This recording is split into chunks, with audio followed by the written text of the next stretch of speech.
Hoy me toca, de parte de la comisión directiva, darle la bienvenida aquí a este espacio, agradecer a todos quienes se hacen presentes hoy. Y bueno, estaba pensando que antes de venir acá, ¿no?, que la última vez que nos encontramos desde la asociación en este espacio, en esta misma aula, fue en el cierre de las jornadas del año pasado, ¿sí? No sé quiénes estuvieron presentes, pero si recuerdan, lo finalizamos con una hermosa foto, con una bandera que rezaba por nuestros derechos, ni un paso atrás, ¿sí? Y me parece que ese lema nos quedó como grabado y más vigente que nunca, ¿sí? Justamente cuando estamos hablando de la coyuntura actual, estamos viendo constantes ataques a nuestros derechos como mujeres, como disidencias, ¿sí?, el constante ataque al feminismo. Abrís cualquier red social y la indignación te supera un poco, porque vemos estas expresiones, estos ataques constantemente. Lo vemos hacia los comedores y hacia las mujeres que trabajan para parar la olla, ¿sí?, para asegurar que no haya hambre en nuestro país. Lo vemos en el constante ataque al derecho al aborto, ¿sí?, estas referencias que hacen al aborto como asesinato y todo lo que ya hemos escuchado, que es terrible. Lo vemos en el DNU y en la ley base, ¿sí?, que atacan derechos de trabajadores y trabajadoras, que atacan directamente, por ejemplo, las licencias por maternidad, como un punto bastante importante, entre otros, ¿no? Hago un resumen porque si me pongo a enumerar todo, lamentablemente va a ser mucho más largo. También lo vemos en los discursos de odio que circulan en los medios de comunicación y lamentablemente vemos las consecuencias de eso, como por ejemplo en el lesbicidio de Barracas, ¿sí?, que además no solo vemos el hecho concreto, sino el constante ataque a como esto de que no existe, ¿no? Y la verdad es que sí, existe lamentablemente, y por eso estamos acá para tener este espacio de reflexión, ¿sí?, de reflexión también para la acción desde nuestro lugar de un sindicato y también de trabajadoras y trabajadores de la salud, donde es importante que podamos estar con estos temas en nuestra cabeza para la reflexión.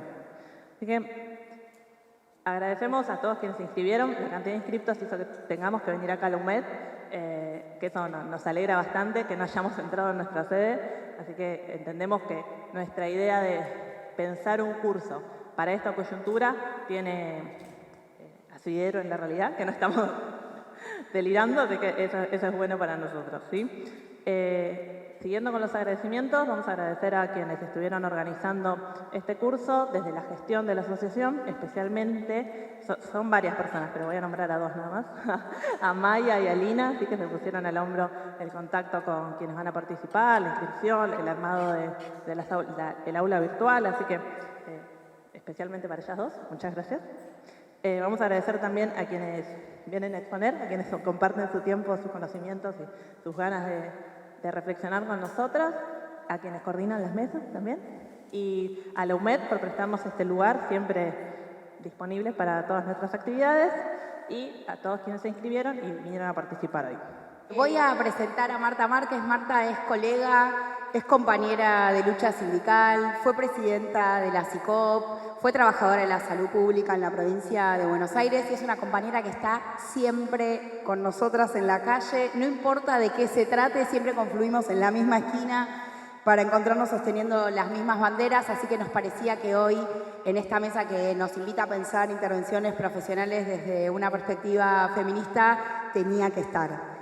Así que voy a darle la palabra a Marta. La idea es que ella coordine este espacio y nos ayude a acordarnos que tenemos 20 minutos para hablar, que es muy importante también. Y agradecerte, Marta, porque siempre estás de este lado de la mesa o del otro lado de la mesa, siempre estás en nuestros encuentros. Así que muchas gracias. La verdad que la agradecida soy yo, primero a PSS, por organizar estos espacios tan necesarios siempre, pero ni hablar en esta coyuntura.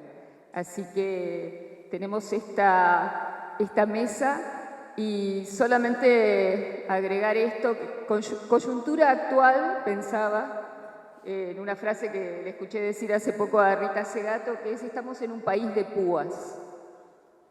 Y esa es la coyuntura actual, de alguna manera. Así que yo no voy a quitar más tiempo, vamos a escuchar a las compañeras, colegas. Empezamos por la licenciada Rocío Brandaris, trabajadora social, coordinadora de las oficinas Atajo de Cava. la Dirección General de Acceso a la Justicia del Ministerio Público Fiscal de la Nación. Gracias por la invitación y celebro el nivel de convocatoria interesante en estos momentos e interesante la formación en sí mismo, la formación disciplinar. Hace poco tiempo que estoy como coordinadora de los atajos de la Ciudad de Buenos Aires, unos meses no más, estoy en una suplencia. Sí estoy hace 10 años como trabajadora social de las oficinas de los atajos. Los atajos dependen del Ministerio Público Fiscal, que el Ministerio Público Fiscal depende de la Procuración General de la Nación. El Ministerio Público Fiscal se podría decir que es como un órgano autónomo y autártico del Poder Judicial. Sería como un cuarto poder, pero que en la práctica no funciona como tal. Y lo que les vengo a compartir acá tiene que ver con las discusiones que estos 10 años construimos, pensamos con compañeras del propio ámbito laboral y también desde mi propio ámbito de participación sindical. Mi interés es poder estar dividiendo esta charla en 3 grandes momentos. Uno que tiene que ver en cómo caracterizamos al Poder Judicial, las compañeras que trabajamos en el campo de lo jurídico, que también los movimientos feministas ponen en agenda muchas veces qué pasa sobre el Poder Judicial, digamos, eso va un poco en paralelo y hasta vinculándose. Un segundo momento que tiene que ver con de qué hablamos cuando hablamos de reforma judicial feminista, pese a este contexto de retroceso en derechos. Hay que seguir pensando que queremos una reforma judicial feminista, hay que seguir viendo y construyendo el horizonte que queremos, aunque se ponga bastante turbia la situación. Me parece que hay que seguir construyendo como colectivos el hacia dónde queremos ir. Y por último, un tercer momento es ¿qué hacemos o qué intervenciones llevamos desde la Dirección de Acceso a la Justicia teniendo este gran panorama, habiendo caracterizado al Poder Judicial y poniendo un poco en tensión el qué queremos de una justicia, de un sistema de administración de justicia? Como primer momento, ¿qué vemos de la justicia? La justicia es el mecanismo de control y disciplinamiento que hace de sustento al Estado moderno, es lo que permite que el Estado moderno se constituya a través del castigo, el disciplinamiento y el control. Es de carácter clasista principalmente. El aparato judicial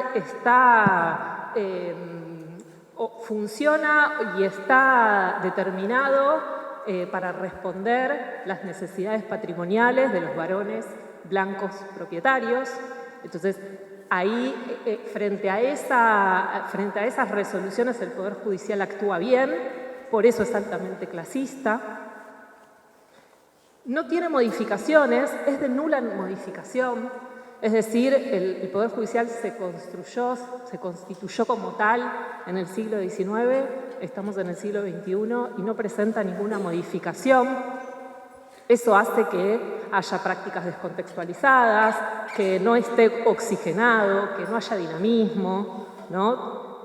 Si seguimos actuando, si tiene una estructura igual que hace 2 siglos atrás, y es un poco difícil darle lugar a las problemáticas que se presentan en el presente. Es productor y reproductor de una cultura cis heteropatriarcal, digamos, vuelvo a la lógica de que es clasista porque trabaja satisfaciendo las necesidades del varón blanco, reproduce esa lógica y tiene un aspecto de binarismo, o sos varón o sos mujer, y todo lo que queda por fuera es información que no sirve y que no es necesaria para el desarrollo del contexto de una estrategia específica. Se declara también el Poder Judicial imparcial y objetivo. Nosotras como trabajadoras sociales todo el tiempo escuchamos estas palabras. A nosotras se nos pide como auxiliares de la justicia muchas veces informes sociales, considerando los aspectos de objetividad, imparcialidad, ¿no? Nos requieren eso fiscalía, juzgados y demás. Y bueno, claramente ponemos en tensión esas categorías. Ya hoy por hoy, pasados 10 años, las leemos y las dejamos ahí, porque la imparcialidad, plantearse la imparcialidad entorpece cualquier espacio de construcción de estrategias más integrales con los poderes judiciales, con el Poder Ejecutivo y el Poder Legislativo. Al Poder Judicial no le interesa mucho qué hace el Poder Ejecutivo en materia de derechos y cuáles son sus políticas en relación a eso, ni que hablar también del Poder Legislativo. Entonces, frente a las altas complejidades que presentan las situaciones de las niñas, niños, mujeres, cuerpos feminizados sobre alguna situación, y el Poder Judicial medio como que plantea solamente el accionar judicial sin poder estar pensando estrategias más creativas para tratar de solucionar problemáticas más complejas. Con respecto a la objetividad, también, ¿no? La objetividad es de orden patriarcal. Yo traje una frase que es muchísimo más clara de Adrienne Rich, que es una poeta activista estadounidense, que dice: la objetividad es el nombre que se da en una sociedad patriarcal a la subjetividad masculina. Más claro, imposible. En relación a, bueno, me propones objetividad y la objetividad está construida en base a la subjetividad del varón. Es el poder menos democratizado del Estado, ¿saben? Elegimos representantes y no elegimos a representantes del Poder Judicial. Eso genera problemas internos y externos desde la lógica del anonimato. Para el afuera, el juez, fiscal o aquella persona que tiene el poder jerárquico más alto puede decidir sin ningún tipo de, después de rendir cuentas de nada, puede decir lo que quiere.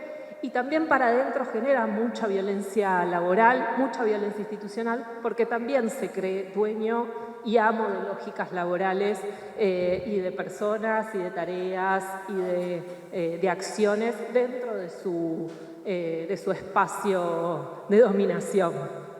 Entonces, el anonimato no solamente repercute para el afuera, para que tengan las capacidades de resolver situaciones que vos decís, esto es una locura que se haya archivado una causa así, también tiene la potestad de generar abusos y violencias para las propias compañeras, compañeros de los ámbitos en donde se trabaja. El campo jurídico tiene una hegemonía también como otra característica de la abogacía como disciplina rectora de las acciones del Poder Judicial. Es muy difícil la construcción de lógicas interdisciplinarias o de lógicas de intercambio de saberes en el campo jurídico.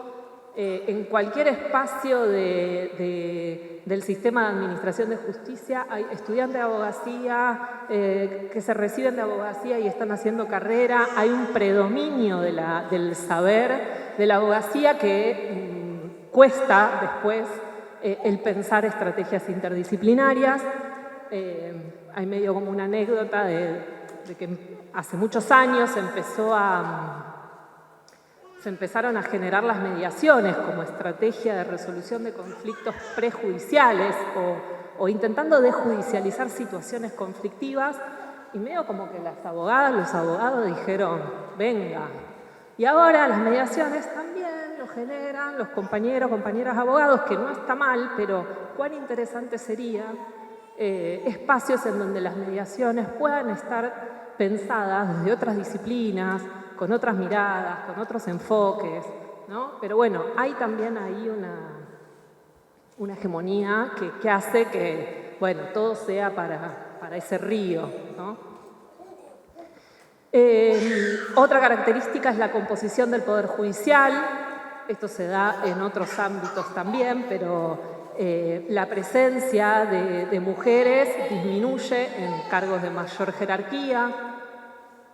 O también se produce la lógica de las tareas de cuidado, las mujeres en las tareas de cuidado. Muchas de las compañeras que asumen puestos jerárquicos están en juzgado de familia, en defensorías de menores e incapaces, ¿no? En espacios donde también hay una lógica de el cuidado para mujeres, cuerpos feminizados. Hay un planteo de la multiplicidad de fueros. Por ejemplo, en una situación de violencia puede estar interviniendo los juzgados civiles, un juzgado civil, un juzgado penal, la Defensoría de Menores e Incapaces, programas de asistencia a la víctima. Puede estar interviniendo 4 o 5 organismos y es un poco a propósito la lógica más de laberinto y de poco entender el camino a seguir desde el engranaje judicial. Es también a propósito para que la persona se quede medio en, bueno, hago lo que los profesionales de la abogacía me dicen, entonces poco lugar al protagonismo de la persona.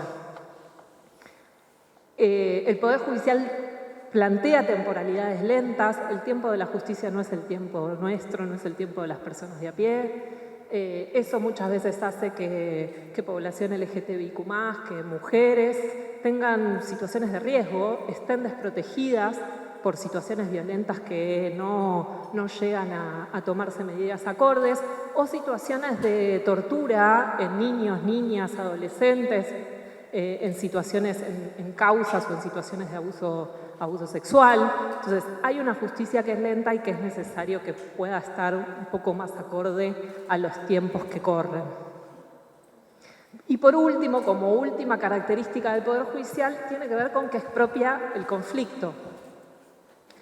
Una tiene un conflicto y denuncia una situación y ese conflicto se expropia. Se expropia y se mete dentro de 4 paredes con abogados, abogadas que discuten, que plantean, que defienden, que apelan, que hacen determinadas acciones y que muchas veces, la mayoría de las veces, para no decir todas, dejan afuera los intereses, las necesidades, los objetivos de las mujeres, de los cuerpos feminizados, de las poblaciones que solicitan esa intervención. Y lo resuelven entre 4 y después así vivimos muchas veces esos resultados de esas resoluciones judiciales. Ahí me parece que un dicho futbolero o deportivo que dice que equipo que gana no se cambia. Bueno, equipo que viene perdiendo hace un montón de tiempo y que genera un rechazo 1000, me parece que tendría que cambiarse, digamos, desde lo básico, decir, che, no está funcionando tanto esto, ¿por qué no pensamos algunas modificaciones? Entonces, tenemos que modificar o tenemos que ir hacia la construcción, hacia la lucha de modificar este sistema que nos deja en posiciones tan desiguales. Esto es un enorme desafío porque estamos hablando de cambiar el poder más patriarcal, más verticalista, más clerical, más sacramental de los poderes del Estado. Pero bueno, es una tarea política, es una tarea del conjunto de la sociedad y me parece que, vuelvo, más allá del momento político, económico en el que estamos, hay que seguir pensando en qué queremos, hay que seguir planteando y discutiendo una reforma judicial feminista a pesar de este momento político.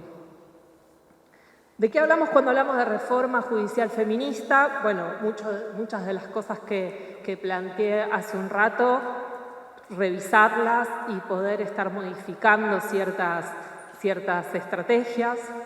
Una tiene que ver con las reformas procesales. la justicia tiene que ser una instancia sanadora, reparadora para las mujeres, cuerpos feminizados, niños, niñas, adolescentes y toda persona que recurre a ella. Tiene que haber miradas interdisciplinarias. Necesariamente tenemos que estar pensando una justicia en donde se tomen en consideración otras disciplinas y donde se formen lógicas más integrales. Tiene que haber un cambio en la estructura judicial. Tenemos que discutir la mirada punitivista de la justicia. Tiene que haber una lógica que esté alejada de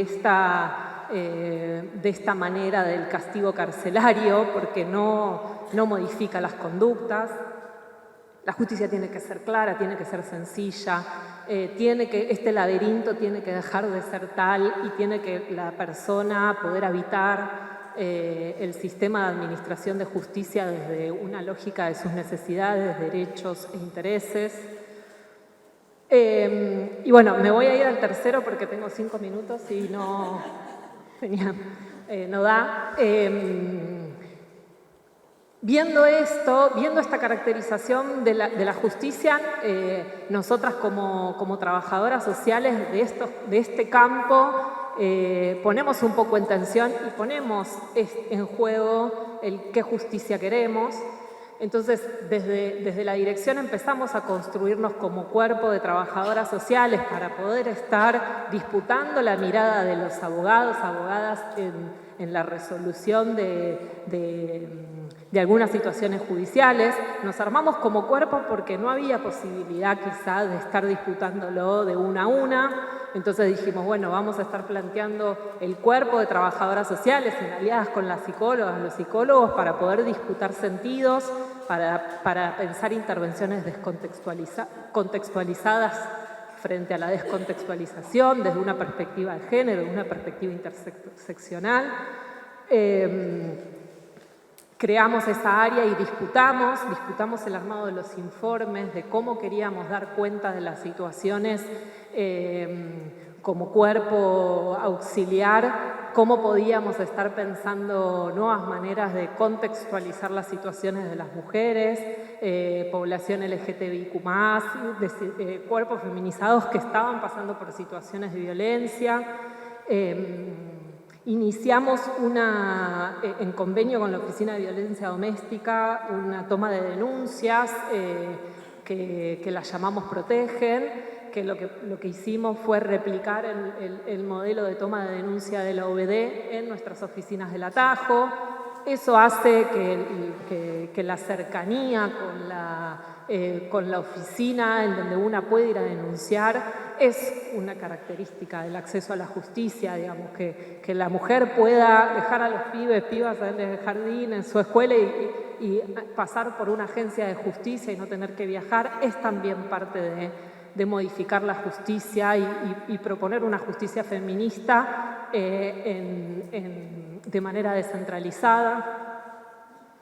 Y también, y quizás como último, no sé cómo estoy de tiempo, consolidar redes en los barrios, redes feministas en los barrios como una tarea principal para trabajar. Una de las propuestas de la reforma judicial feminista es formalizar redes, formalizar e institucionalizar el aporte y el protagonismo de organizaciones, redes, para que puedan estar disputando sentidos en los expedientes, disputando sentidos en las resoluciones judiciales. Bueno, desde el Atajo intentamos también que esas redes feministas sigan creciendo, entiendo que también como otros organismos del Estado, pero bueno, me parece que esa es una tarea que nos podemos seguir dando a pesar de estos contextos, ¿no? Creo que hay que seguir generando estos espacios de construcción para después que se les permita tener ese protagonismo que tienen en los barrios, que muchas veces organizaciones, instituciones, mujeres, vecinas de a pie tienen en el territorio ese peso concreto. Así que, en principio a eso, poner a disposición las oficinas del Atajo para generar este tipo de articulaciones y construir entre nosotras estrategias territoriales situadas y con esta perspectiva de género que queremos disputar. Gracias. Ahora escuchamos a la licenciada Maya Epstein. Tengo varios papelitos para vos.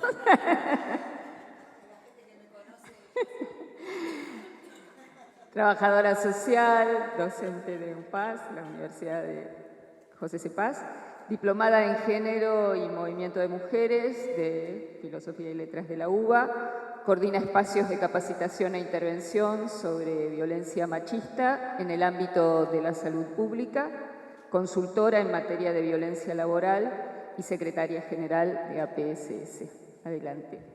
Yo les voy a contar un poco de qué viene lo que voy a intentar hablar en 20 minutos, que seguro no me van a alcanzar, así que después seguimos en el intercambio. Un poco la idea es que yo pueda proponerles algunas cuestiones de coyuntura que me parece que son importantes pensar en el marco de establecer algunas líneas de reflexión sobre intervención profesional desde una perspectiva feminista en este momento del país, en este momento de la historia, que me parece que siempre es necesario situar las reflexiones para que tengan el sentido que realmente tienen. Después voy a compartirles algo que tiene que ver con pensar un dispositivo de intervención posible, que son los grupos de autoconciencia o los grupos de concientización o los comúnmente llamados grupos de mujeres en nuestros lugares de trabajo. Y finalmente quizás, si llego, si no recibo un papelito antes, poder conversar sobre algunas pistas para pensar cómo construimos contrahegemonía en un escenario que se presenta de la manera en la que se presenta para quienes en este caso trabajamos en la salud pública, ya sea en la Ciudad de Buenos Aires o en la provincia de Buenos Aires. Yo no, por una cuestión de humildad, no estaría en condiciones de reponer la coyuntura en términos generales, pero sí creo que puedo de alguna manera dar cuenta de que esta coyuntura actual en la que estamos hablando, y cuando digo esto yo estoy pensando en una coyuntura de avanzada de la ultraderecha en nuestro país y en todo el mundo, desde una perspectiva feminista a mí me invita a pensar algunas coordenadas que tienen que ver con cómo impacta la fragmentación, el individualismo, la mercantilización de las relaciones sociales, la meritocracia, y sobre todo algunas cuestiones vinculadas al ejercicio de la violencia política en nuestras intervenciones desde esa perspectiva, ¿sí? Entonces, en ese sentido, me parece que rápidamente podemos plantear que hay una profundización de la misoginia y la violencia política en nuestra sociedad en general, pero en nuestros espacios de trabajo también y en particular. Y desde ese lugar hacernos un llamado a estar en alerta respecto de aquellas cuestiones que esta forma de pensar las relaciones sociales, esta forma de ejercer la política en términos generales, y no lo estoy circunscribiendo a una cuestión partidaria, va estableciendo coordenadas de disciplinamiento y de opresión en las cuales también nosotras y nosotros desplegamos nuestras intervenciones profesionales.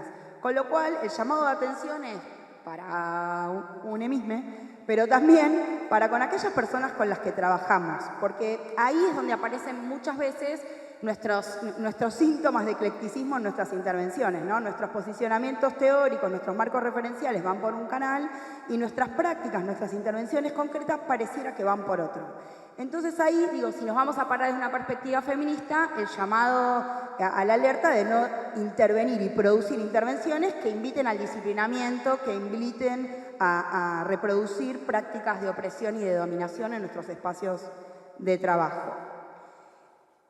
En ese sentido, voy a traer, hay una autora española que se llama Amelia Valcarcel que trabaja la idea de 3 mecanismos en los cuales se opera la violencia política, ¿no?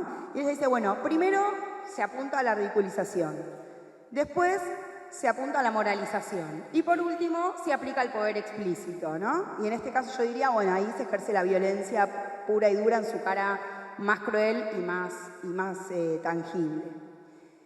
Entonces, me parecía que en este intento de pensar la coyuntura desde una perspectiva feminista, había 3 ejemplos que podían dar cuenta de cómo se aplican estos mecanismos rápidamente en la actualidad. Uno que creo que tiene que ver con los despidos masivos en el Estado. Me parece que el cierre de ministerios, secretarías, programas, empresas de gestión estatal, en términos generales, es una buena muestra de cómo se aplica esta violencia política, pero en particular para pensar intervenciones desde una perspectiva de género, no sé cómo vienen ustedes, pero yo cada vez que tengo que mensajear a una colega, a un compañero de algún ministerio, algún programa, primero tiemblo, porque yo estoy abriendo la puerta a una conversación muy difícil, porque la mayoría de la gente con la que venimos interactuando, quienes trabajamos en salud, fue despedida o está siendo reubicada o no sabe cómo va a ser su nueva tarea adjudicada. Y me parece que ese escenario es un escenario que da cuenta de un proceso de ridiculización, porque somos los ñoquis, de un proceso de moralización, porque no cumplimos con nuestro trabajo, porque estamos ahí por contactos políticos, porque estamos ahí pero no vamos, no cumplimos las horas, ¿no? Este ejemplo del buen trabajador que nos vienen a contar cómo es los dueños de las empresas que creo que no han trabajado nunca en su vida. Y finalmente el poder explícito, bueno, los despidos concretamente, despidieron a miles de trabajadores del Estado, cerraron ministerios, cerraron secretarías, cerraron programas y empresas de gestión estatal, con lo cual ahí hay una muestra interesante de cómo se aplica este tipo de violencia con estos 3 mecanismos. Por otro lado, voy a retomar lo que decía Fer en el inicio, el lesbicidio de las compañeras de Barracas.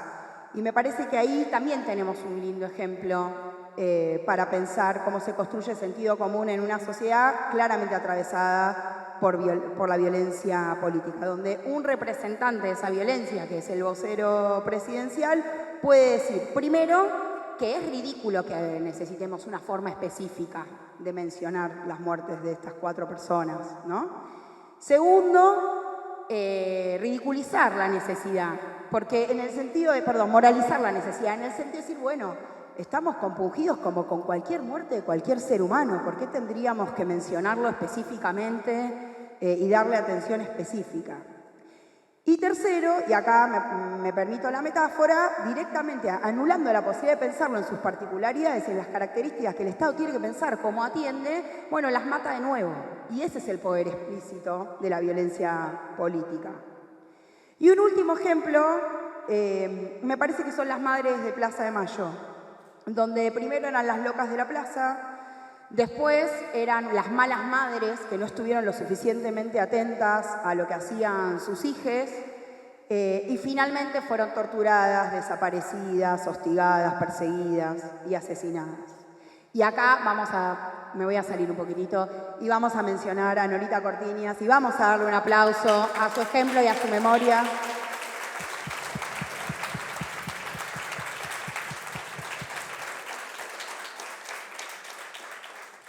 Para que siga siendo nuestro faro y nuestro ejemplo de lucha.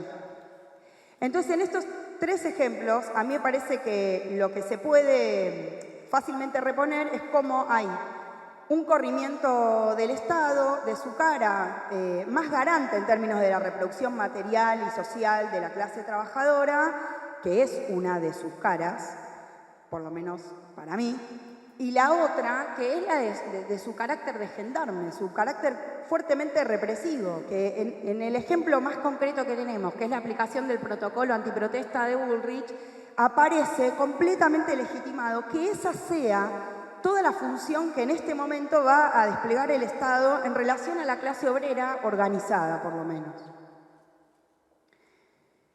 Entonces, lo digo ahora y lo retomo después, hay un enorme desafío para un movimiento que es heterogéneo y cada vez más amplio, como es el movimiento feminista, de pensar cómo se construye contrahegemonía frente a este nuevo sentido de pensar las relaciones sociales que imprimen estos mecanismos en nuestro cotidiano.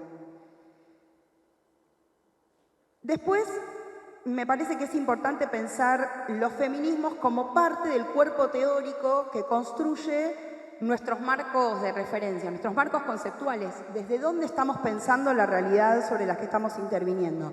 En el plano de las ideas, cómo la pensamos, en el plano del quehacer, bueno, ¿qué planificamos respecto de eso que pensamos?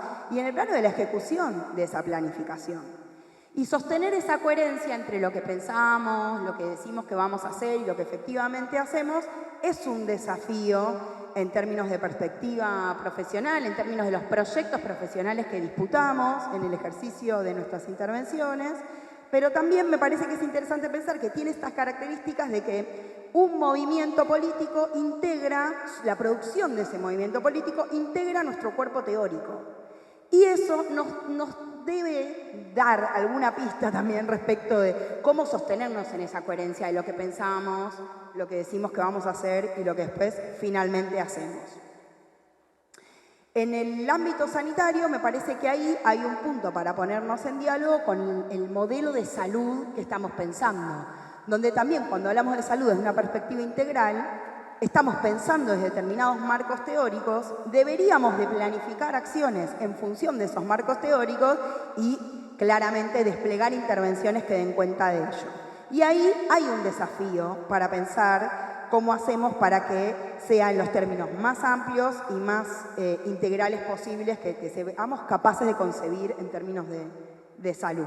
Me parece que para seguir el ejemplo que yo quiero trabajar con ustedes, que es el de los grupos de autoconciencia, hay un puntito anterior, que siempre es polémico, y me voy a hacer cargo de eso, que es definir un poco de qué estamos hablando cuando hablamos de violencia machista, o por lo menos de qué estoy hablando yo cuando hablo de violencia machista. Que eso que acabo de decir, se me ríen las compañeras porque ya sabemos lo que se viene. Eso es muy importante decir. Esto es la que yo defino de esta manera y no pretendo que ninguna de ustedes se vaya acá definiéndolo exactamente igual que yo. Simplemente que sí me parece que cuando se discuten algunas ideas y algunos conceptos desde los feminismos, que acabamos de decir que son activismos y también son cuerpo teórico, bueno, hay que aclarar los tantos, desde dónde estamos paradas y qué es lo que estamos diciendo y por qué.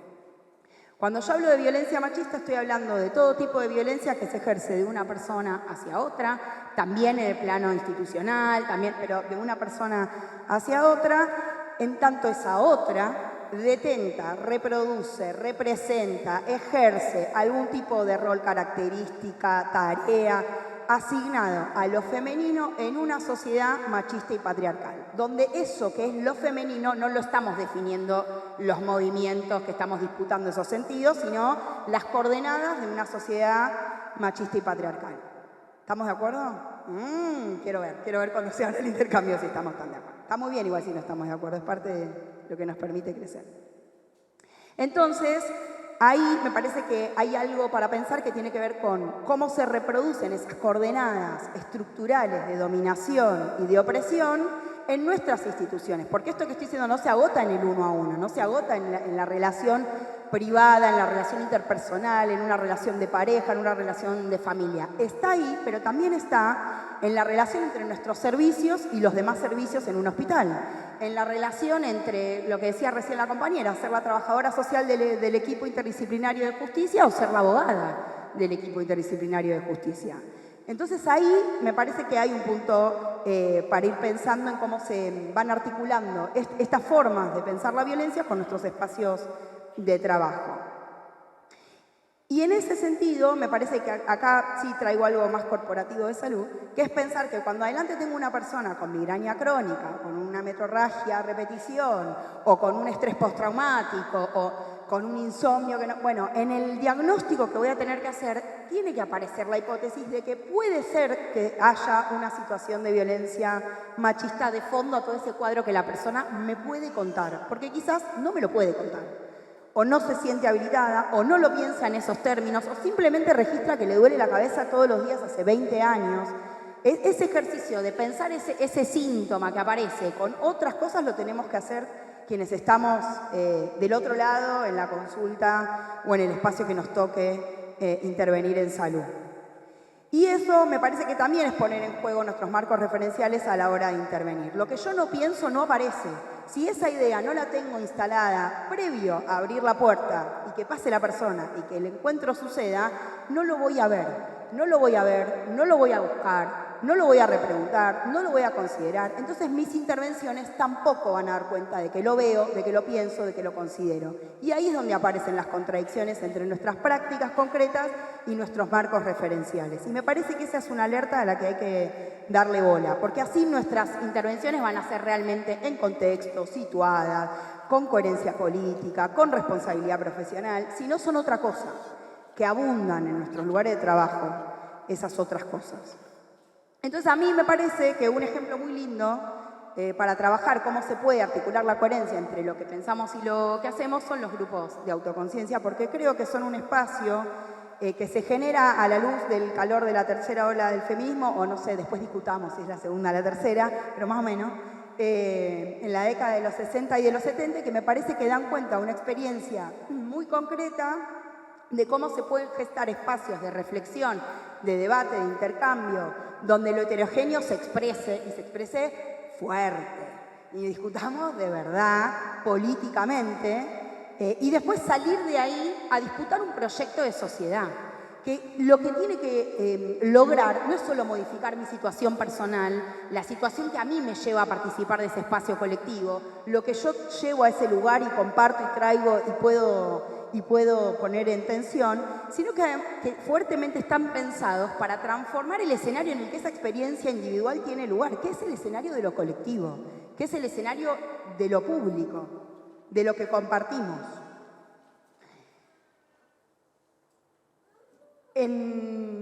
Mabel Beluzzi, en uno de sus libros, recapitula un poquitito de dónde salió, ¿no?, la experiencia, cómo se les ocurrió a las primeras. Y a mí me parece re interesante eso. Ella comparte que la experiencia se toma de la Revolución Cultural China, que se llamaba de otra manera, llamaban Grupo de Autoconciencia. No me digas, 5 minutos. Bueno, me voy a pasar, te aviso desde ahora, pero quereme igual. Bueno, que se llamaba Hablando de Amarguras, y lo que hacían ahí las mujeres era compartir las experiencias que habían vivido en términos de la violencia sexual que habían padecido. Y lo que recupera la autora ahí es que esa experiencia lo que permitió fue un acierto revolucionario en términos de pensar no solo cómo compartir tu experiencia individual, y de ahí también que algo se repare y se reponga, digamos, en esto que recién decía Rochi, ¿no? Bueno, hay algo de que se expropia esa situación que tiene que ser reparada, esa situación particular, individual, tiene que ser reparada de alguna manera, pero que pone en tensión el diálogo con lo colectivo, con cómo se transforman esos escenarios donde esas situaciones se producen. Y a mí me parece que ahí hay algo para pensar que esa identificación de la opresión que se padece individualmente, lo que en el mejor de los casos resulta es la posibilidad de pensar que eso se produce colectivamente. Y desde ahí la necesidad de la modificación que exceda en la situación individual.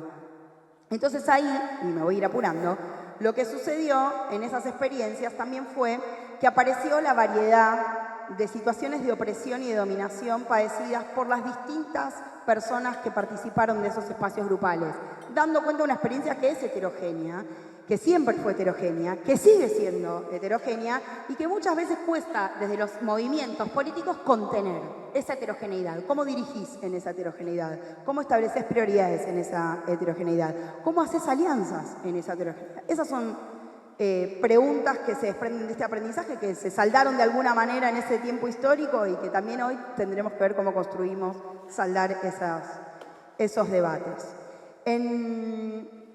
En Latinoamérica la experiencia de los grupos de autoconciencia estuvo bastante ligada al proceso de dictaduras y gobiernos de facto en la región, con lo cual tuvo otra impronta diferente de la que podemos recapitular en Europa o en Estados Unidos. Pero a mí me parece que hay un punto que es interesante para pensarlo en la coyuntura, que tiene que ver con que la mayoría de los grupos de autoconciencia que se dieron en la región tenían que ver con entrar en diálogo estratégico directo con los movimientos también vinculados a las diversidades y a las disidencias, no llamadas de ese modo en ese entonces, pero sí en el sentido político, que me parece que es algo diferente y que le imprime otro cariz a nuestros procesos. Y que nosotros acá en Argentina en particular tuvimos la experiencia como de dos formas de grupos de autoconciencia. Lo que estoy diciendo es muy a título de ejemplo, no porque hayan sido solo dos formas, ¿sí? Pero por un lado estuvieron como las asociaciones o los agrupamientos más vinculados a los feminismos desanclados de los espacios de participación político-partidaria, que lo que terminaron produciendo fueron espacios que los que disputaron mucho más fueron las cuestiones vinculadas a lo cultural, a la construcción cultural del género, ¿no? Disputar los estereotipos, las cuestiones de belleza, más vinculado por ahí, bastante anclado a la cuestión mediática, ¿no? Tuvieron una incidencia muy fuerte en términos de revistas, de ese tipo de producción. Y por otro lado, las experiencias de las compañeras organizadas en partidos políticos que sintieron que había algunas cuestiones de esos espacios donde no entraba en agenda lo propio de los feminismos y armaron espacios dentro, contenidos en esos espacios de organización para poder trabajar como los temas vinculados al movimiento feminista que estaban quedando por fuera de la agenda, como fueron el Grupo Muchachas y el Movimiento Feminista Popular. Con una impronta claramente de izquierda, disputando otro tipo de modelo de sociedad que requiere una transformación mucho más radical. Entonces, en este contexto se dan como dos experiencias, los grupos de reflexión y los grupos de autoconciencia. De los grupos de reflexión no voy a hablar porque no me interesa. De los grupos de autoconciencia lo que podemos decir es que son como las primeras experiencias grupales que no importa dónde se hayan desarrollado acá, en Europa, en Estados Unidos, lo que permitieron fue que ese eslogan que surge en la tercera ola, que es el de lo personal es político, sea producto de un proceso reflexivo colectivo. Que hoy es una remera o un pin o algo así, un hashtag, pero que en ese momento tenía que ver con una conclusión política a la que se arribó en el marco de sentarse a compartir qué les estaba pasando y por qué les estaba pasando lo que les estaba pasando. En un movimiento mucho más anclado a una lectura de opresión estructural, donde el patrón común también era justamente dar vuelta al patrón, ¿no? Algo de poder terminar con un sistema capitalista opresivo vinculado a aquellas opresiones en la vida personal de cada una de las personas que participaban en esos espacios grupales. Te prometo, Marta, que voy a tratar de terminar ya mismo. Sí, no hagas promesas sobre el video. Vaya. Bueno, el grupo lo que nos permite es sentirnos en comunidad. Y la idea de comunidad para poder, y no lo digo desde un lugar, ¿cómo decirlo para no ser políticamente incorrecto? Hippie, ahí, naif, esto. Lo digo desde un lugar de sentido de la responsabilidad les unes por lesotres, como la idea de poder construir comunidad en ese sentido. El grupo es una experiencia interesante para pensar eso, para que si lo coordinás en los sentidos en los que estamos trabajando, digamos, si es un grupo de autoconciencia, que no es un grupo terapéutico y que no es un grupo de pares, aunque pueda producir efectos terapéuticos, aunque pueda ser la condición de pares lo que te sostenga en ese grupo, si estamos pensando en un grupo de autoconciencia, es un grupo que tiene que tender necesariamente a que la reflexión final sea que esta sociedad hay que transformarla y hay que transformarla de raíz, para que todas las personas podamos vivir una vida mejor posible. Ese es el sentido de estos grupos, ni más ni menos. Y me parece que ahí voy a traer algo que trabaja Neto y que lo toma de Lukács y que es el concepto de espacios de suspensión de la vida cotidiana, que lo que nos permiten es poner en pausa. El grupo permite esto, vos entrás al grupo, ponés en pausa el cotidiano, pensás, reflexionás, debatís, construís, llorás, te quejás sobre ese cotidiano, salís de ahí pensando alternativas para modificarlo.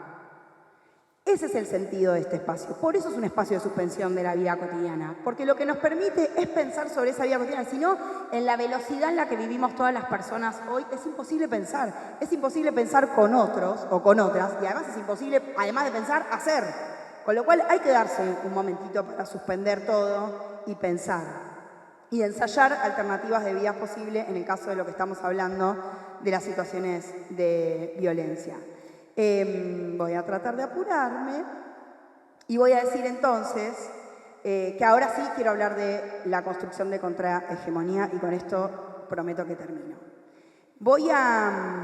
Cuando hablo de contrahegemonía estoy pensando en la definición gramsciana de hegemonía y voy a hacer algo que es hermoso, que es poder decir que una tiene una compañera que piensa, escribe, y dice que no ahora, que piensa, escribe, produce, que sacó un libro que se llama Trabajo Social y Sanitarismo en la Argentina, que es Natalia Castro Giovanni, que trabaja este concepto para que lo podamos pensar quienes trabajamos en la salud pública, así que si no lo leyeron todavía, háganlo. Disculpame, pero lo tenía que decir. Lo que plantea la autora es que a diferencia de la idea de dominio, que se centra en el uso de la coerción, ¿sí? Donde todo pasa por la fuerza, la hegemonía hace referencia a cómo un grupo determinado logra instalar que su interés particular es el interés general. Así de corta la bocha. Como ahora que a Raúl, que no puede pagar la SUBE, está re contento porque se acabó la joda de la casta. Es esa idea. Así, Gramsci creo que no lo dice en estos términos, pero me parece que venía por ahí. Entonces, me parece que en ese sentido hay una tarea, y recupero algo que plantea Nancy Fraser, hay una tarea de ver cómo desde el movimiento feminista vamos a construir contrahegemonía. ¿Cómo vamos a hacer para que nuestros intereses devengan en el interés general? Porque si no, estamos todo el tiempo tratando de zafar. Estamos todo el tiempo tratando de arrimar el bochín y estamos todo el tiempo tratando de decir, che, pero está re mal que maten a una cada 30 horas. Y queremos que el resto entienda que eso está mal, que habría que hacer algo al respecto y no estamos logrando. Si eso no lo estamos logrando, después no estamos pudiendo disputar ese sentido. Y eso es lo que hoy nos tiene que interpelar en términos de contrahegemonía. ¿Cómo hacemos para que nuestros intereses pasen a ser los intereses generales? Si no, vamos a seguir juntándonos entre nosotros, a pensar lo mismo entre nosotros, a validar que lo que estamos pensando está bien y que es por ahí, y después salimos a la calle y pasan otras cosas. Y abrís la puerta del consultorio y pasan otras cosas. Y llegás y tenés una reunión de equipo y pasan otras cosas, porque digamos todo, alguien lo votó, ¿no? O sea, nuestros compañeros estatales lo votaron porque los estatales somos unos ñoquis. Entonces, ahí tenemos que disputar. Ese es el escenario real de disputa ideológica que se nos presenta hoy. Voy a cumplir con mi palabra, sí, porque ya me da un poquito de vergüenza. Me van a echar a patada, me van a sacar por la... Bueno, lo que quería compartir con ustedes con este ejemplo es que efectivamente se puede sostener la coherencia entre lo que pensamos, lo que planificamos a partir de lo que pensamos y lo que finalmente hacemos. Y que yo creo que tenemos que construir contrahegemonía en la salud pública, porque si no vamos a seguir reproduciendo una salud mercantilista, biologicista, donde la hiperespecialización parece que es lo único que importa, machista, misógena, binaria, etcétera, etcétera. Y que me parece que ahí hay una responsabilidad colectiva que tenemos que asumir. Y como los feminismos nos enseñaron que algo muy importante es tener la capacidad de deseo, yo lo que nos deseo es que estemos a la altura de los desafíos que hoy tenemos. La última expositora en esta mesa de lujo es la licenciada Silvina Pantanali, magíster en Trabajo Social, docente e investigadora de la Facultad de Trabajo Social de la Universidad Nacional de La Plata, docente de posgrado en la temática feminismo e intervención profesional, autora y coautora de diversos libros y artículos sobre la temática y sobre política de niñez y adolescencia e intervención profesional. Trabajadora social jubilada del Organismo Provincial de Niñez y Adolescencia de la Provincia de Buenos Aires, militante de Pan y Rosas. Primera cuestión, agradecer enormemente la invitación de la APS a estar en esta mesa de lujo, como planteó Marta. La verdad que un lujo las intervenciones de las compañeras que me antecedieron y agradecerla porque realmente para mí estos espacios de intercambio con otras colegas son quizás los momentos de trabajo que más disfruto ahora que me jubilé.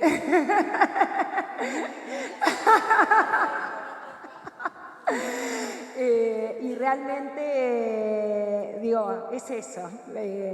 A mí me gusta venir acá a escuchar tanto a otras colegas que están en la mesa como a las colegas con las que seguramente vamos a intercambiar una vez que terminemos. Segunda cuestión que voy a decir es, como siempre me invitan a hablar de más o menos lo mismo, quienes estuvieron en Mar del Plata van a escuchar casi lo mismo porque una no piensa nuevas cosas sobre lo mismo que viene pensando en 2 semanas. Puede agregar alguna cosa, entrarle por otro lado, pero voy a decir más o menos lo mismo. Bueno, y tercera cuestión, como planteó Maya, yo quiero plantear desde qué lugar, bueno, ya me presentaron como militante de Pan y Rosas, pero digo, plantear desde qué lugar como trabajadora social voy a hablar, y yo me posiciono desde la perspectiva histórico-crítica del trabajo social, o sea, desde aquella perspectiva que tiene en la teoría social y en el método de Marx sus fundamentos teórico-metodológicos y ético-políticos, y para mí, y lo voy a plantear en el curso de la intervención, posicionarse desde esa perspectiva también implica tener una perspectiva, digamos, en la perspectiva histórico-crítica implica tener una perspectiva feminista, socialista, para pensar la situación de las mujeres y disidencias. Bueno, posicionada entonces desde esta perspectiva, me voy a tener, cuarta cuestión, estrictamente a el título, se dice, de esta charla, que es Intervención profesional desde una perspectiva feminista, y comienzo entonces la intervención. Y voy a hablar en plural, porque creo que toda construcción, en plural y en femenino. Primero porque podemos hacer lo inverso de lo que sucedió durante siglos, que el plural era masculino, y entonces usar el plural femenino para contener a toda la diversidad, como hacen feministas, digamos, de otras lenguas. Y en plural porque creo que toda producción, toda reflexión es siempre un producto colectivo. Bueno, entonces, posicionadas desde la perspectiva histórico-crítica, entendemos a la intervención profesional como respuestas que damos en la cotidianeidad de las instituciones en las que y con las que trabajamos a las demandas sociohistóricas que nos plantea, digamos, la sociedad, distintos sectores de la sociedad. Y creo hoy que la mayor interpelación que ha tenido en la Argentina reciente y en el mundo reciente el trabajo social es el del movimiento de mujeres o el movimiento feminista. Y estamos profundamente, estoy diciendo quizás una obviedad, pero yo quiero decirlo, estamos profundamente interpeladas por este movimiento de mujeres, y que ha hecho que en los últimos, yo diría, 15 años, la tercera ola la tercera ola del feminismo, que sería para Maya la cuarta, la tercera ola del feminismo ha producido un cimbronazo enorme en la sociedad, en las instituciones en las que trabajamos y en nosotras mismas. Ha interpelado las relaciones interpersonales, las relaciones laborales, las relaciones sindicales, políticas, político-partidarias, etcétera, etcétera. Y ha interpelado el trabajo social desde el punto de vista teórico. Somos una profesión absolutamente feminizada y que, salvo honrosas excepciones, no había pensado la cuestión de el origen de la profesión como profesión feminizada, ni lo que implica pensar desde una perspectiva feminista las políticas sociales, salvo honrosas excepciones. Una de ellas, bueno, es el libro de Estela Grassi, escrito ya hace 89, creo, 89, pero digamos, la perspectiva feminista desde el punto de vista de la elaboración teórica en el trabajo social era bastante, casi inexistente, lo voy a decir así. Y también nos ha interpelado, como también planteaban muy bien las compañeras, nos ha interpelado nuestras intervenciones, ¿no? Cotidianas, ¿no? Nos cuestionamos todo de nuestras intervenciones, de cuánto estamos realmente reproduciendo de esa violencia machista, que yo creo que lo que dejó ahí en el aire fue las mujeres también podemos ejercer violencia machista. Creo que ahí iba la polémica que trataba de plantear Maya, o cuánto realmente modificamos, transformamos en nuestras intervenciones en una perspectiva emancipadora de las situaciones que vivimos las mujeres y disidencias. Bueno, y en Argentina esta tercera ola, digo, no empezó en todos los países, es una enorme ola que abarca casi todo el planeta, pero en nuestro país el origen justamente de esta tercera ola tiene que ver con la violencia machista, ¿no? Cuando aquel 3 de junio asesina su expareja a Chiara Páez en Santa Fe y todas convocadas por periodistas y otras personalidades,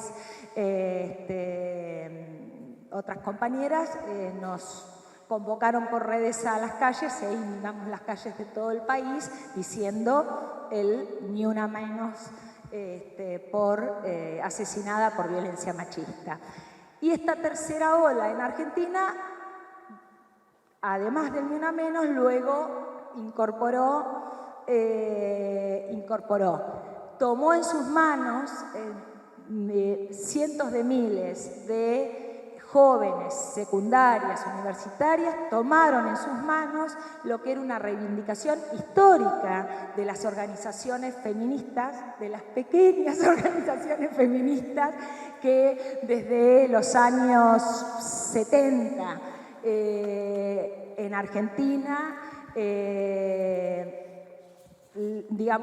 levantaron fuertemente la bandera del aborto legal, seguro y gratuito y las sostuvieron en los encuentros de mujeres, enfrentando a otros sectores de mujeres que se oponían a este derecho elemental y conquistamos, ¿no?, en las calles el derecho al aborto, pero además, y esto me parece muy importante decirlo, esa pelea fue desde una perspectiva de clase, fue peleando que queríamos el derecho al aborto legal, seguro y gratuito, porque las que morían eran las mujeres pobres, las mujeres que no podían acceder a un aborto en condiciones, por la situación de clandestinidad en la que nos obligaban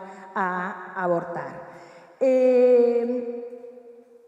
Y hoy, digo, estamos comenzando me sacaron este curso de feminismos y expresiones de la violencia machista en la coyuntura actual, porque si logramos conquistar el derecho al aborto y que no haya ni una menos por aborto clandestino, pero por más leyes contra la violencia machista, organismos, secretarías y áreas de género y diversidades que existan en el país,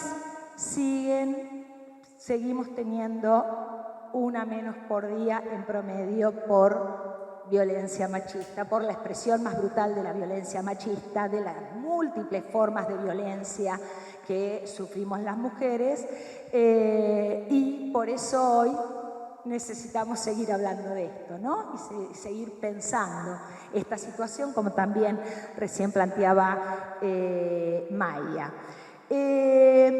Y bueno, y más en esta, no puedo dejar de decirlo, en esta coyuntura que no solo, digo, las leyes, los organismos y las políticas que tenemos no han alcanzado ni logrado revertir esta situación, sino que hoy encima estamos en una situación de lo poco que hay está haciendo con esta ofensiva del gobierno, vamos a nombrarlo porque parece que es como Menem, digo, no, del gobierno de Milei, con esta ofensiva ultraderechista y que por lo tanto implica, digamos, la misoginia, el sexismo y todo lo que implica la ultraderecha, estamos teniendo que, digamos, enfrentar esta ofensiva todos los días en nuestros lugares de trabajo y en las calles. Y digo, ¿por qué los femicidios o las formas de violencia machista, pero que tienen como expresión más brutal los femicidios, no lo hemos logrado revertir? Y para mí, y acá voy un poco a, ella dio una definición de violencia machista que me parece absolutamente acertada, pero quiero agarrar por otro lado. La violencia machista, los femicidios como último eslabón de la violencia machista, es justamente el último eslabón de una cadena de violencias sociales, políticas, económicas, culturales y de todos los órdenes que sufrimos las mujeres en una sociedad estructuralmente desigual y donde todas las diferencias son transformadas en justamente opresiones, ¿no? En desigualdades, en distintos tipos de desigualdades y opresiones, ¿no? Y entonces digo,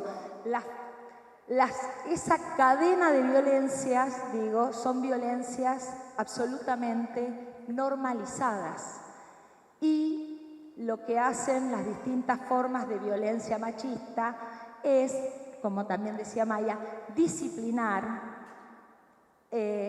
reforzar, naturalizar esas desigualdades, ¿tá? Esas distintas formas de desigualdad que sufrimos las mujeres y las sexualidades disidentes, ¿no? Que tienen que ver con naturalizar que las mujeres hagamos la mayor parte del trabajo de reproducción social no remunerado. Se calcula que son en Argentina y en el mundo entre las, digamos, 3/4 partes del trabajo gratuito de reproducción social lo hacemos las mujeres y disidencias, que padezcamos peores condiciones de trabajo y salariales que los varones y que por ser también las garantes de la reproducción, las responsabilizadas de garantizar la reproducción de nuestras familias, seamos quienes hoy nos estamos endeudando para sostener esa reproducción. Y que, como bien plantea, vamos a empezar a tirar algunos nombres, digo, para estimular, como bien plantean Verónica Gago y Lucy Caballero,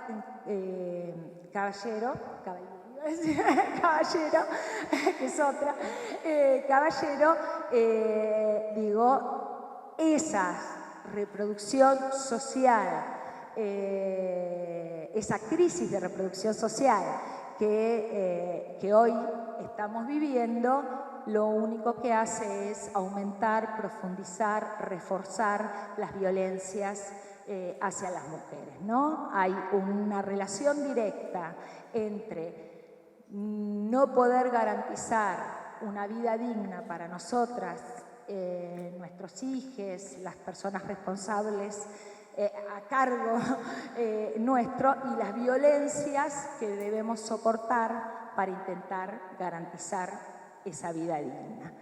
Y esto es justamente, digo, hasta aquí, ¿qué quiero decir? Interpelación del movimiento feminista a la profesión. Acabo de plantear cuál es mi visión de, digamos, cómo la violencia machista sostiene una cadena de violencias para sostener las desigualdades estructurales de la sociedad capitalista y patriarcal, racista y todos los ista que podemos agregar. Y vuelvo a esto. Para mí, esta tercera ola...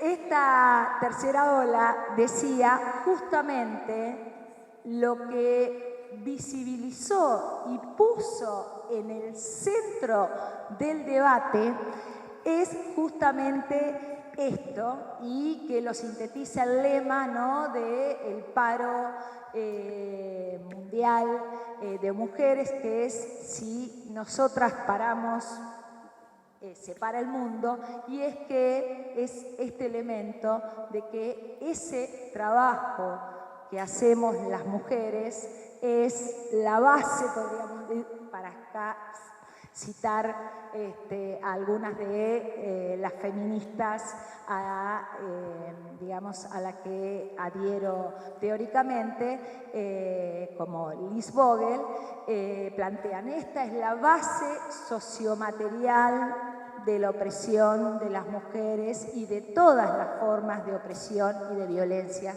que sufrimos. En última instancia, con las necesarias mediaciones que tenemos que establecer. Pero digo, es el trabajo que históricamente se nos ha asignado a las mujeres, tanto ese trabajo que hacemos en forma privatizada, gratuita, invisibilizada y no reconocida como trabajo, que hacemos en nuestros hogares y comunidades, centralmente las mujeres pobres, y voy a ir más rápido, y ese trabajo, cuando salimos a trabajar, también es justificado como un trabajo, digamos, desvalorizado, no reconocido socialmente, y que por lo tanto entonces es flexibilizado, precarizado, de bajos salarios, etcétera, etcétera. Entonces, ¿y qué digo? ¿Por qué las mujeres pusieron esto en el centro de la escena? ¿Por qué pusimos en el centro de la escena esta discusión? Porque hoy enfrentamos una crisis de reproducción social, dicen feministas como Nancy Fraser, como Titi Bhattacharya y muchas como Cincia Russa, y las mujeres somos hoy protagonistas centrales de las luchas que se están dando, porque justamente esta crisis de reproducción social que produce esta sociedad nos afecta particularmente a las mujeres. Nos estamos refiriendo, digo, a esta crisis cuando hablamos de, digo, cómo responden los gobiernos a estas crisis, y a ver si les suena algo de lo que estamos viviendo, a los planes de ajuste con recorte de servicios públicos dedicados a la reproducción social, como salud, educación, vivienda, aumento de la precarización laboral y los trabajos basuras, caída del salario real, incremento de la informalidad, del desempleo y la pobreza, y el surgimiento de los populismos de derechas y gobiernos conservadores que ganan popularidad en el contexto de la crisis y atentan contra los derechos que hemos conquistado mujeres y disidencias. Estoy citando a Paula Varela. ¿Qué podemos hacer hoy para enfrentar desde la intervención profesional y como colectivo? Y dicho de otra manera, ¿qué implica intervenir desde una perspectiva feminista? Poner también nosotras en el centro de la problematización en nuestras estrategias de intervención este trabajo de reproducción social. Como bien decía Maya, si no tenemos nosotros ese marco referencial, entonces no vamos a mirar ni vamos a interpelar en una entrevista estos aspectos. Y para mí esto hay que ponerlo en el centro de la escena en cada entrevista con cada mujer con la que vamos a llevar adelante nuestros procesos de intervención. Y bueno, digo esto porque tengo 2 minutos ya. Las invito a leerla, no voy a explicar por qué creo que la teoría de la reproducción social es justamente el marco referencial que más se adecúa a esta perspectiva histórico-crítica del trabajo social. Las invito a leer. esta teoría y estas autoras.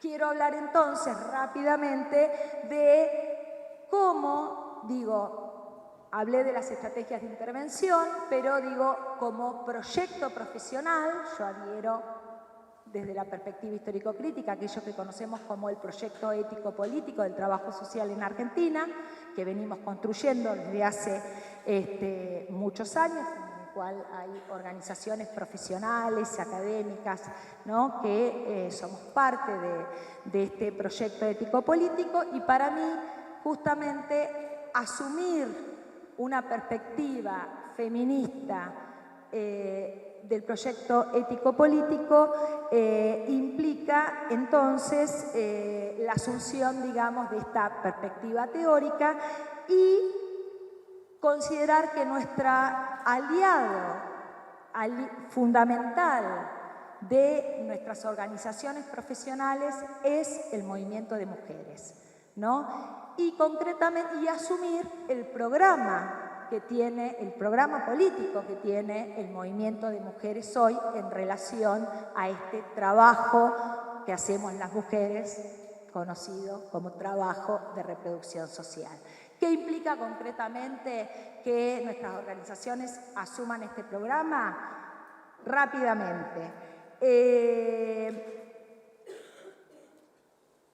La centralidad que tiene que tener para nuestras organizaciones hoy la defensa, pero además posicionamientos y acciones que exijan al Estado la plena implementación de las leyes que ya conquistamos, ¿no?, de reconocimiento y ampliación de derechos que conquistamos mujeres y disidencias, como la de identidad de género, la ley contra las violencias, el aborto, el cupo laboral trans, etcétera, etcétera. Pero además, debatir en nuestras organizaciones y junto a otras organizaciones sindicales, político-partidarias, organizaciones sociales y, por supuesto, el movimiento de mujeres, la necesaria formulación de políticas sociales que estén orientadas a la progresiva asunción estatal de estas tareas, de este trabajo de reproducción social que el Estado en Argentina, gobierne quien gobierne, ha mantenido en el ámbito privado de los hogares y ha sido muy poco asumido por el Estado, y en esta ofensiva está nuevamente siendo reprivatizado a los ámbitos, de las familias. En concreto, ¿qué significaría la asunción progresiva de las tareas de reproducción social? Pensar en la masivización de escuelas de doble jornada, de jardines maternos paternales en todos los barrios del país, de hogares, centros de día para niñas, viejes, discapacitados, pensar en la resolución del transporte, hoy tema central, de las tarifas, de lavanderías, de comedores, de todas aquellas tareas que tenemos naturalizadas como tareas que naturalmente realizamos en nuestros hogares y centralmente las mujeres, y que podrían liberarnos a las mujeres de una enorme carga de trabajo y darnos el tiempo para llevar adelante, realizar y que las mujeres con las que trabajamos realicen muchos de sus proyectos postergados y de esos sueños que han quedado colgados del pincel, quizás para siempre, si esto no se resuelve. Pero además creo que también podemos jugar, con esto termino, podemos jugar un papel importantísimo en la organización de esas mujeres como mujeres trabajadoras. Trabajamos centralmente con mujeres que son empleadas domésticas, cuidadoras domiciliarias o perceptoras de desocupadas y perceptoras de la asignación universal por hijos, para seguir cumpliendo con este trabajo de reproducción y naturalizar que queden por afuera del mercado de trabajo, y que creo que podemos jugar un enorme papel pensando en la organización como trabajadoras precarizadas para justamente pelear por otras condiciones de trabajo, por su propia organización sindical, digamos, como trabajadoras. Y además creo que en el contexto de ajuste que exige el gobierno de Milei, pero que exige el Fondo Monetario Internacional, nosotros estamos siendo, y no solo desde el gobierno de Milei, gobernados por el Fondo Monetario Internacional. Creo que uno de los principales desafíos justamente es desde en nuestros espacios socioocupacionales aportar, como decía, al fortalecimiento de la organización de las mujeres usuarias de políticas sociales y de nosotras mismas como trabajadoras para enfrentar este plan de guerra que nos ha declarado el gobierno e ir por más, ir por todo, porque todas nosotras somos parte de ese movimiento de mujeres que estamos en las calles exigiendo el pan, pero también las rosas. Así que por eso no quiero dejar de decir y que gritemos juntas, compañera Laura Iglesias, presente, ahora y siempre.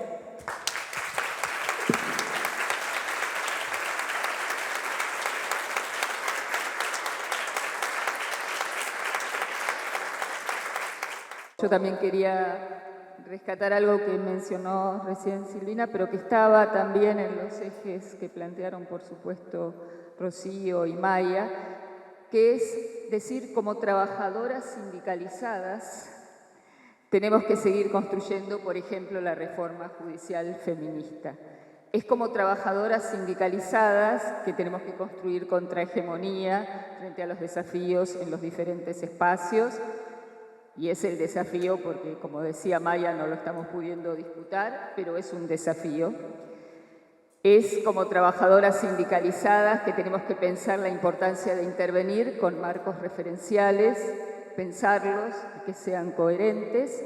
Y es como trabajadoras sindicalizadas que tenemos que impulsar políticas públicas donde el Estado asuma estas tareas de reproducción social y podríamos seguir como una larga lista. Nos reconocemos trabajadoras, integrantes de la clase trabajadora y por eso necesitamos organizarnos y formar parte de espacios sindicales donde también vamos a disputar sin ninguna duda los espacios desde el feminismo, algo que tampoco estamos pudiendo hacer todo el tiempo en las grandes organizaciones sindicales, pero que estamos empeñadas también en eso.